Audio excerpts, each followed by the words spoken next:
Është zhvilluar konferenca rajonale për shpejtimi i reformave të kujdesit për fëmijët dritë antarësimi në Bashkimin Evropian. Në konferencë morën pjesë përfaqësues nga vendet e Ballkanit Perëndimor, Shqipëria, Kosova, Maqedonia e Veriut dhe Malizi. I pranishëm ishte edhe kryeministri Rama, i cili tha se konferenca shërben si një platformë e rëndësishme për forcimin e politikave sociale dhe mbrojtjes së fëmijëve në rajon. Përmes garancisë europiane për fëmijët, Bashkimi Evropian synon që të drejtat e fëmijëve t'i sigurojë dhe t'i vendos në fokusin e jetës së vetë përditshme, dhe nga ana tjetër që përmes këtij programi të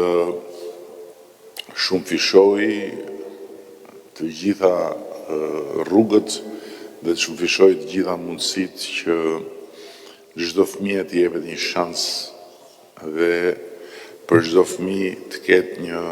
perspektivë të mundshme barazie në raport me tjerët, pavarësisht startit të ndryshëm. Faktikisht, nëse shohim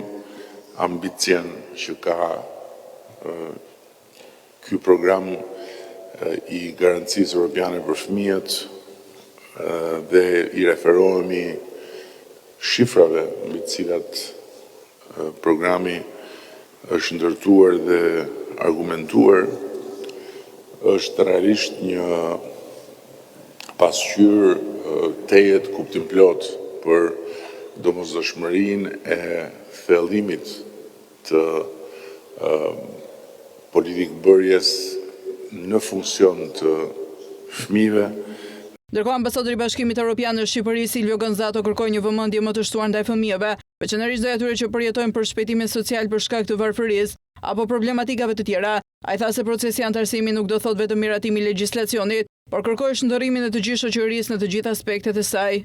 E di që ato do t'jenë në shtëpinë e Europës, do t'u jap atyre një mundësi jo vetëm që të avokojnë, po do t'u jap edhe atyre mundësinë që të kontribuojnë për të formësuar politikat nga të cilat ata do duhet të përfitojnë. Pra, jam vërtet shumë i kënaqur që ne po flasim për këtë çështje kaq të rëndësishme në mënyrë gjithëpërfshirëse dhe që të bëjmë të mundur që diskutimi i sotëm të jap kontributin e vet në mënyrë që çdo fëmijë të ketë të ketë mundësi për të drejta bazë si shëndeti dhe arsimi, sepse kjo është e rëndësishme në mënyrë që të gjithë fëmijët, e në veçanti ata që përjetojnë përjashtimin social për shkak të varfërisë apo formave të tjera të disavantazheve, që duhet pra të kenë shanse të barabarta. Në këtë konferencë u tha se Ministria e Shëndetësisë dhe Financave po punojnë që të rrisin numrin e mësuesve speciale, ashtu si kundërhap një kapitull i ri në sistemin e shërbimit shëndetësor për hapjen e klasave të parë për fëmijët shtruar në spital, klasa arti dhe arsimore që shërbejnë fëmijëve që të mos humbasin mësimin.